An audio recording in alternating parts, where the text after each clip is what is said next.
Hello, welcome to The Achievers. This is the show where we find and elevate the stories of brilliant people. Today, I'm joined by Chase Clymer, host of Honest Ecommerce and co-founder of Electric Eye. Chase, welcome. Thanks for having me. So you have a very successful podcast. You're over 250 episodes in with Honest Ecommerce. What is it? Who's it for? Who do you have on? Sounds good. Yeah. So Honest Ecommerce is just what it sounds like. We're talking about e-commerce and I'm trying to make it honest. Like when I got into the industry 7 or 8 years ago, there was this like ugly underbelly of YouTube where there was all this like fly by night, get rich quick, buy my course, you'll get a Ferrari type stuff out there and all this content. And I was like, well, that's not real. That's not true. What it takes is hard work. And so the original idea was just to interview people smarter than me and, help them shine some truth to that. It's since evolved over the course of 250 episodes. And what I think we're into year 3 or 4 of doing it. Well, now I'm actually an okay host. And most of the stories that we tell are kind of like that founder's story. So I'm interviewing brand founders and they're talking about kind of the ideation of their brand, how they really got it started, how they like kind of went from an idea to an actual product, how they found product market fit and how they scaled that thing up to become kind of the success that they are today and like kind of what the future looks like. Those are my favorite stories to tell. And that's basically the only story we're telling on the main feed anymore. But now we've actually got to the point where we have too much content and we're starting to produce bonus episodes where I'm still interviewing, just subject matter experts. So maybe it's other industry like agency owners or vendors in the space or consultants, marketers, designers, etc. Because they always have unique opinions and thoughts to share as well. So that's the long answer. The short answer is you're going to learn a lot about e-commerce and hopefully you can put some of that back into your business. So you talk about sort of there was this underbelly of all these YouTube people, and it is shocking how many stand in front of somebody else's Ferrari and take a picture. What's the current landscape? Like somebody coming into e-com today, they've had an idea. Is it still the Wild West? Is it better? I still think that e-commerce there's a lot of opportunity in e-commerce, especially if you're smart or if you're going to tackle something that no one has tackled before. I think there's opportunity. I don't think that drop shipping is a profitable, because like that whole thing was like kind of this drop shipping world. I don't think you make money doing drop shipping anymore. The caveat to that is like, unless you know something I don't know, you have a connection I don't have, you have a product that no one else, like there's a lot of, ways to make money doing it. But the average college student or entrepreneur that's like hungry and wants to get into the business, I don't think you're going to make any money drop shipping. That's the truth. I think you would be better spent to go learn a skill and go work for other brands and figure out what you're good at and then start to build a business. Because at the end of the day, a lot of people want to start drop shipping brands, not because they like are passionate about the product. It's because they just want to make money and they want to get paid more than what they, would get out in the market with whatever they're doing these days. Go learn a valuable skill, go work in the industry that you like, and you'll be infinitely more successful. Hugely valuable headline. I mean, drop shipping was a thing for a while and it's like anything else, right?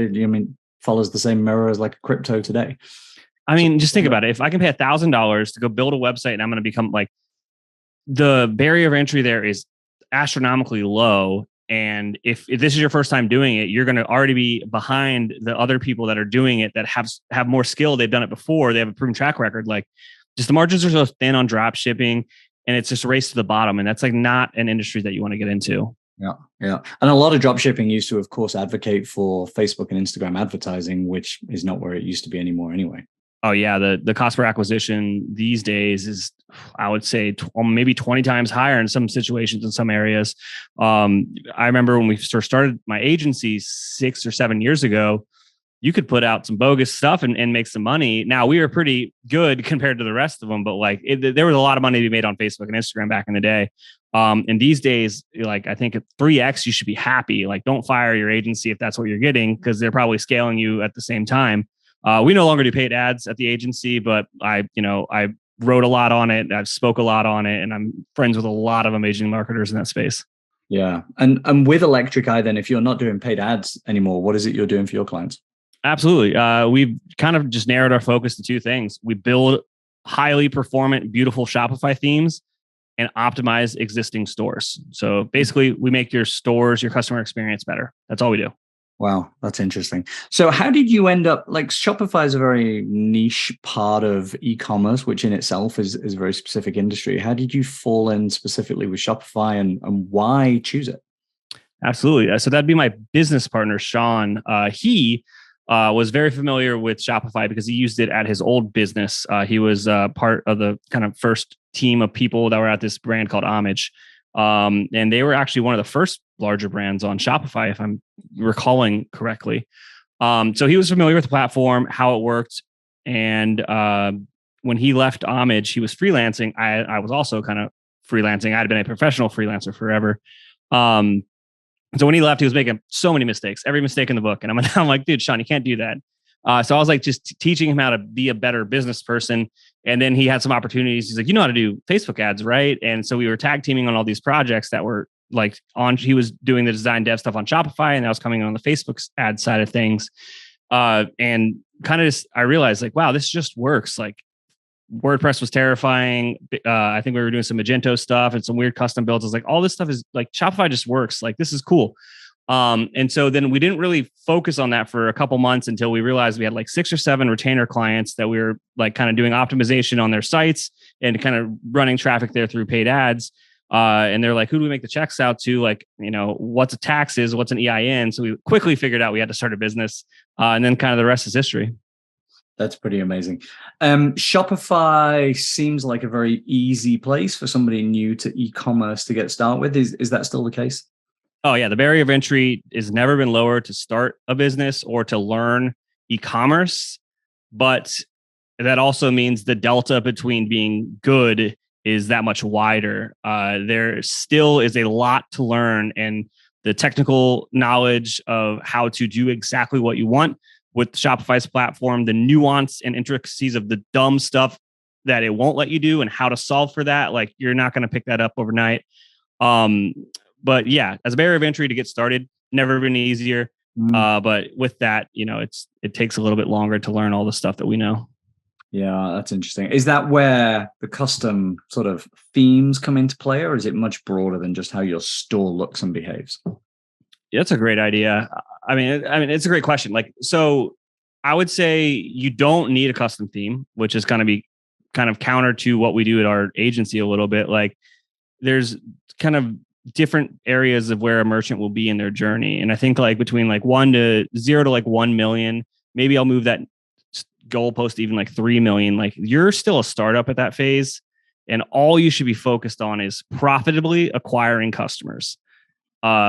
Especially below 1 million, you don't have the data to actually do conversion rate optimization. And most people won't tell you that because you need a certain amount of actions to happen within your testing window to get a statistical significant result. And you don't get enough orders at $1 million a year unless your average order value is like super low to get that result that you need to actually have a winning test. So instead, you should just focus on, you know, everyone hates to say it, but you should focus on best practices, and you should focus on getting the highest return on ad spend, or you just ROI on your marketing initiatives. Again, build those cool systems, make those work. Then when you start to get into that scaling phase where now you're investing a lot more money into paid ads and you need to optimize your web experience, that's where like an agency like ours would come in. Then you have all the data in the world to play with to really edge out these percentages. But at that scale, you're talking tens to hundreds of thousands of dollars a year. Yeah, I can see why you called it honest e-commerce. There is so much bullshit out there that you're contradicting, which is great. This idea, I think, of when you go look about what it takes to start a Shopify store, everybody is out there trying to sell systems about things that you're essentially saying people aren't ready for until they've hit a certain point. I mean, I fall victim to that too. Shiny objects, cool new products, like whatever. Like, I look at all this stuff, but at the end of the day, 99% of your problems are solved if you just sell what you're trying to sell. And that's what a lot of people don't want to focus on because that's hard work.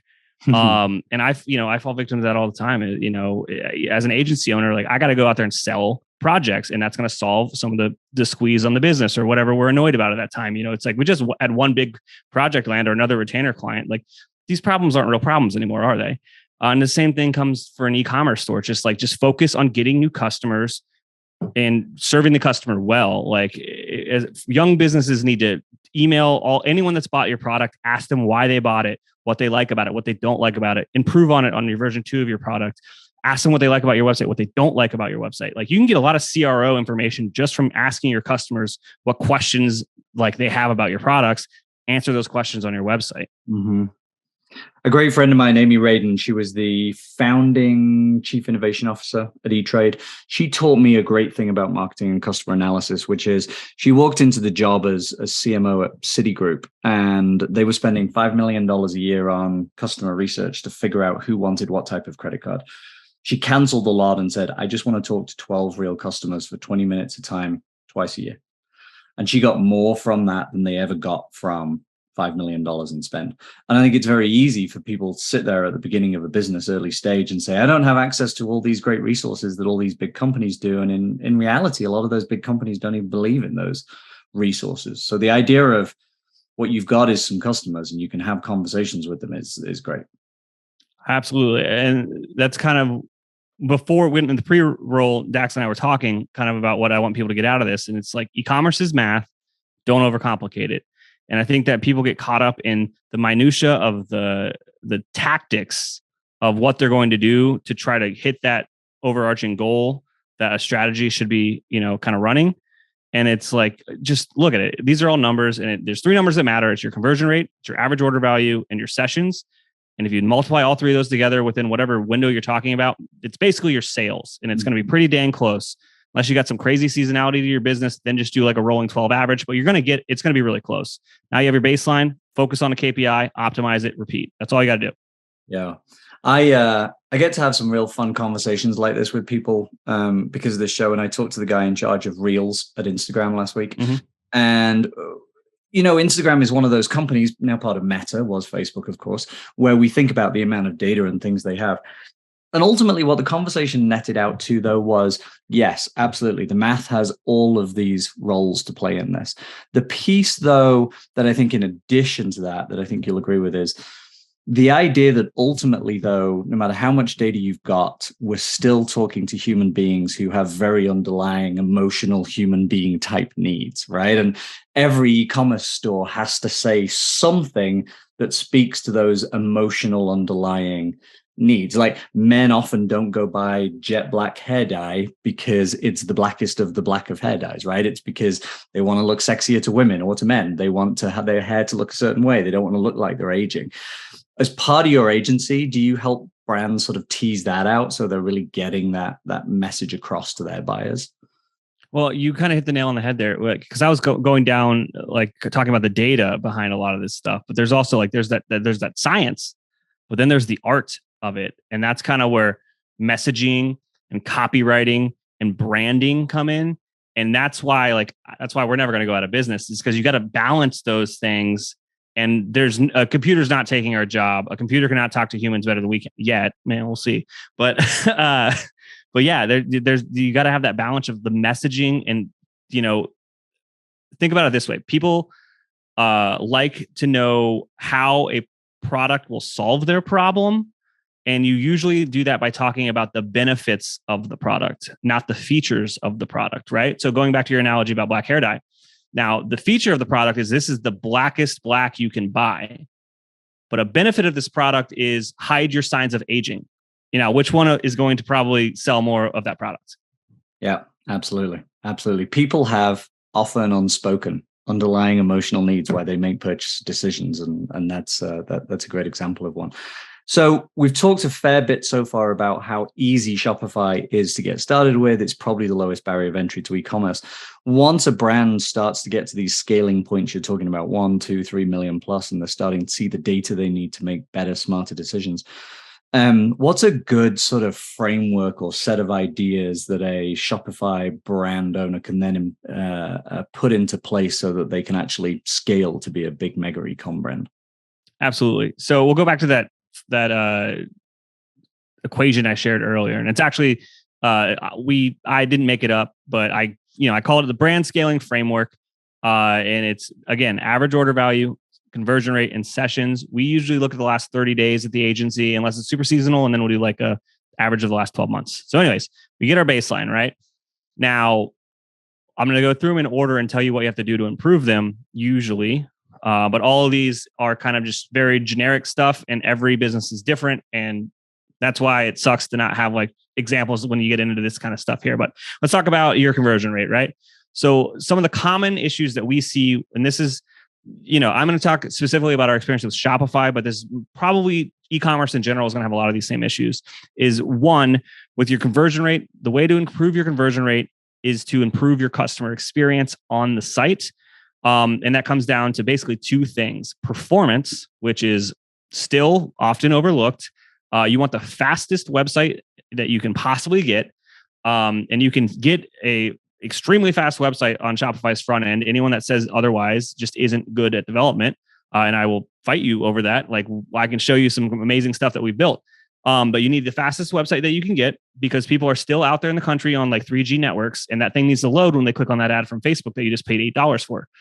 So as the most performant website you can, and then an intuitive web design. The customer journey needs to make sense, and that's where things get crazy, and that's where that science and art really start to shine, and kind of like how your user experience should work, or your UI, or whatever you want to call it. But it's basically just like, how do I get from the homepage to the collection page, to the product page, to the cart page, and check out?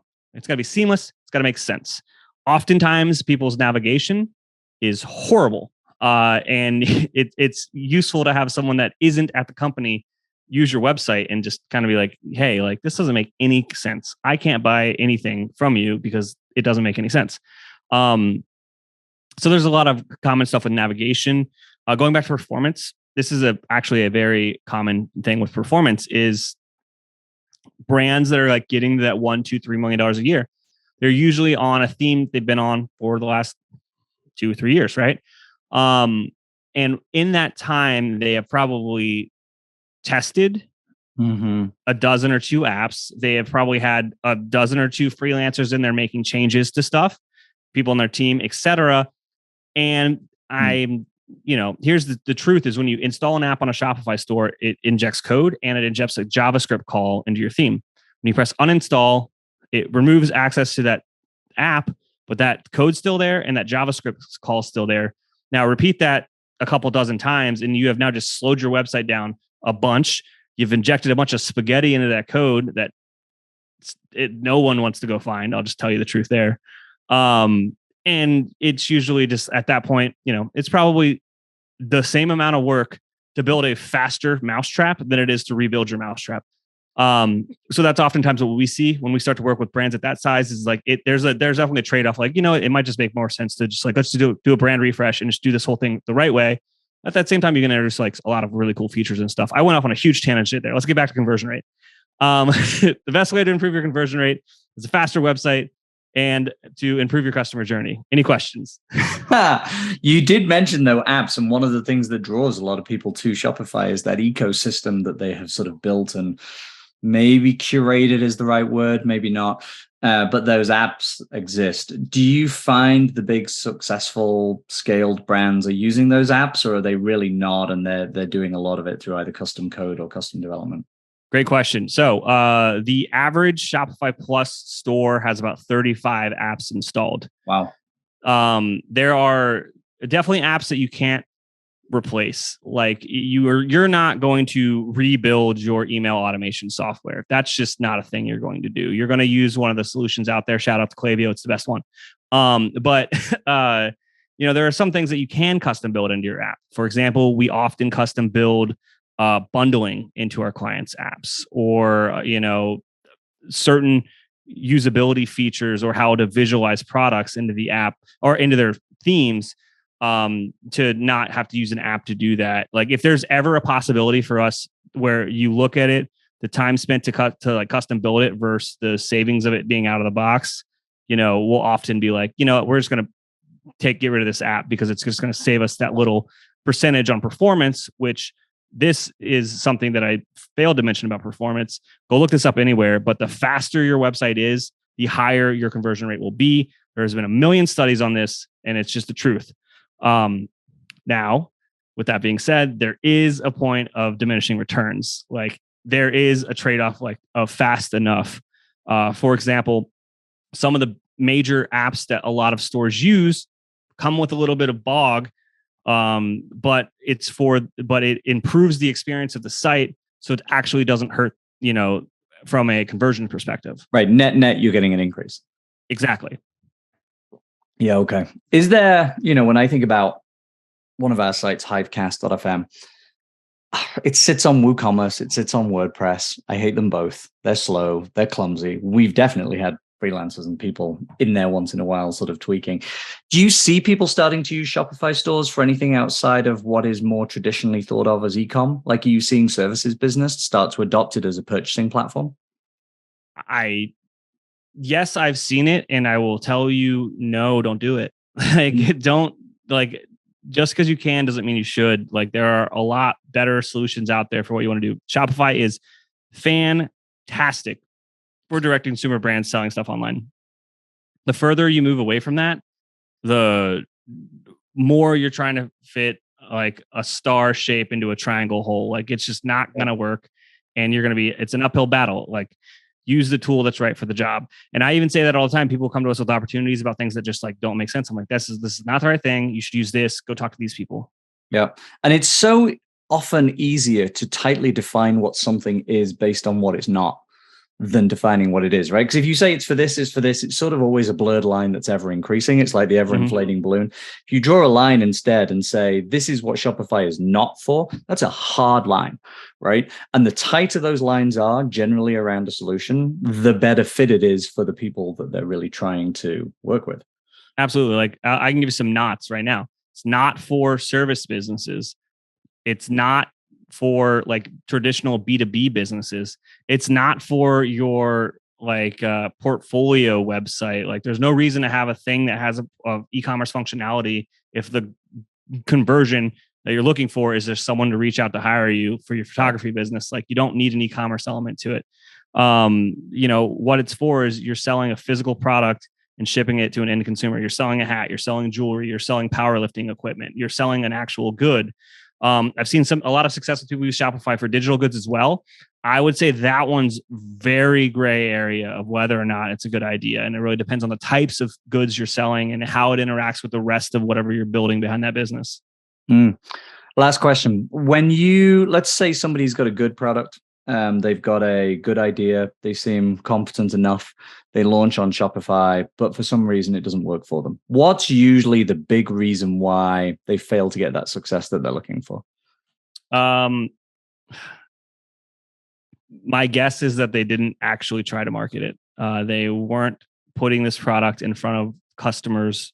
You can't build a website, put it out there, and expect to make money. That's not how it works, because if it was that easy for you, again, competition, it's out there for everybody. I interviewed over 100 founders on my podcast, and I asked them this exact question: how did you find your first customers? And they all say something that is basically, they did things that didn't scale at the beginning. They went to farmers markets, they went to Facebook groups, they were on Reddit threads, and they were putting their product in front of customers, getting feedback and iterating and repeating and repeating and repeating till they got their initial flywheel started. Yeah. It's such a common, I think, mistake that people feel like people will want to buy what they have. And quite honestly, until you've proven anybody wants it, you really don't have anything viable at all. Chase, it's been a real pleasure. Clearly, you are an incredible expert in this space of Shopify and e-commerce. The podcast is amazing. Everybody go check out Honest Ecommerce podcast with Chase Clymer. 250 episodes and counting. Chase, thanks very much. Thank you so much for having me.